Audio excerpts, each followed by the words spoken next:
সমাধান হলে ঠিক আছে, না হইলে আমাদের রাজপথ কেউ কেড়ে নিতে পারবে না ইনশাল্লাহ। রাজপথের জমিদারি জনগণ কাউকে দেয় নাই। এই যে মব সৃষ্টি করা হচ্ছে বিভিন্ন জায়গায়, মবের বিরুদ্ধে কথা বলেছিলেন যে নতুন বাংলাদেশে আর মব হবে না, তাই এখন কারা করে এই মবগুলো বন্ধ করেন। আমিও যদি মব করি আমারও হাত অবশ করে দেন, এবং মনে রাখবেন আপনারাও মব করে বেশি দূর হাত বাড়াতে পারবেন না, সেই হাতটাও ইনশাল্লাহ অবশ হয়ে যাবে। আমরা সকল মবের বিরুদ্ধে। হ্যাঁ, আমি ব্যক্তিগতভাবে কারো সম্মানহানি করে ব্যক্তিগত আঘাত দিয়ে কথা বলার পক্ষে নই। আমি চাই যুক্তির সাথে আমরা কথা বলবো, আমার কথা বলিষ্ঠ হবে, নিঃসন্দেহে কোনো দুর্বলতা থাকবে না, কিন্তু ব্যক্তিকে আঘাত করার প্রয়োজন আমাদের নাই।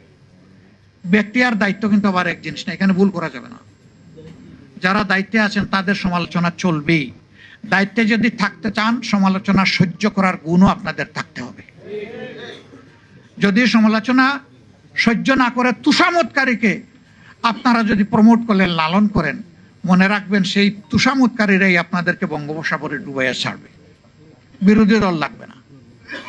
সেই পথ থেকে ফিরে আসুন, জনগণের অভিপ্রায়ের দিকে ফিরে আসুন।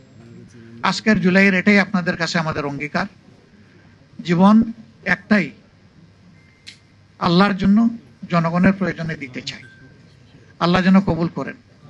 হুমকি দামকে সংসদের ভিতরে দেওয়া হয়েছে। একজন বললেন যে অতীতের যে পাওনা আপনাদের ছিল এখনো বাড়াবাড়ি করলে সেটা হবে।